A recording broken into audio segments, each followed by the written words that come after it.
Hi.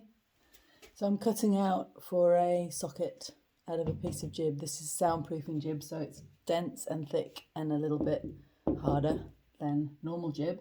So as you can see, I've marked it and then changed my mind about where I want my line to be. So a little tip when you do that is get into the habit of, if you change your line,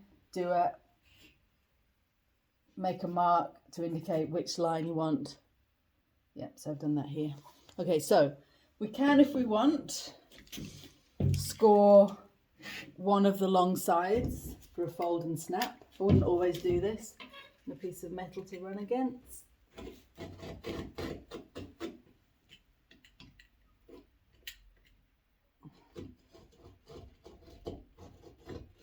Okay, so that'll come in later. It is worth getting a jib saw for this job, pretty cheap.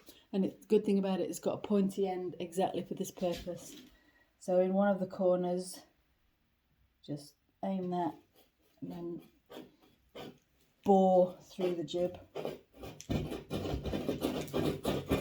like that, and then from that hole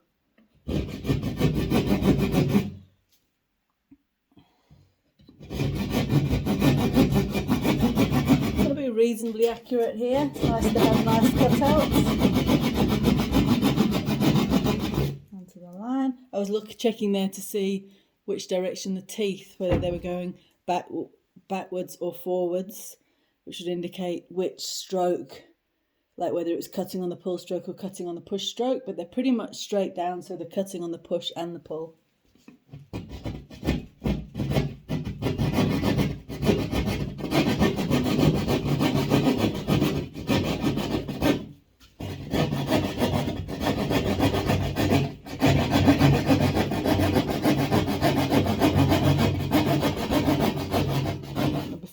Before I get to the end, I'm actually going to make another hole, because obviously I need another one to go around the corner, or do the opposite.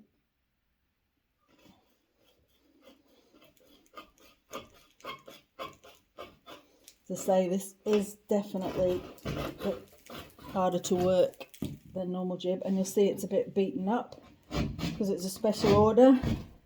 So it's obviously been sitting in the yard. It came right to me like that, which is okay because I'm doing 2 layers, so I'm putting the damaged parts on the underlayer.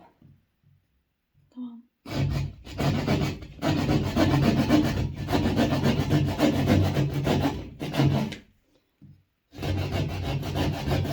As I say, a bit more hard work than normal, so let's see if it opens like a book.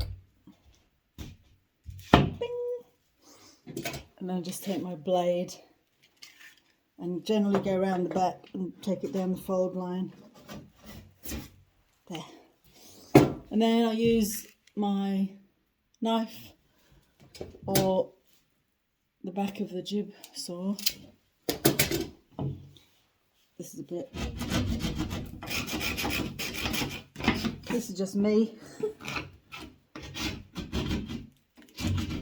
Okay, so now I'm going to turn it around and see if I got it in the right place.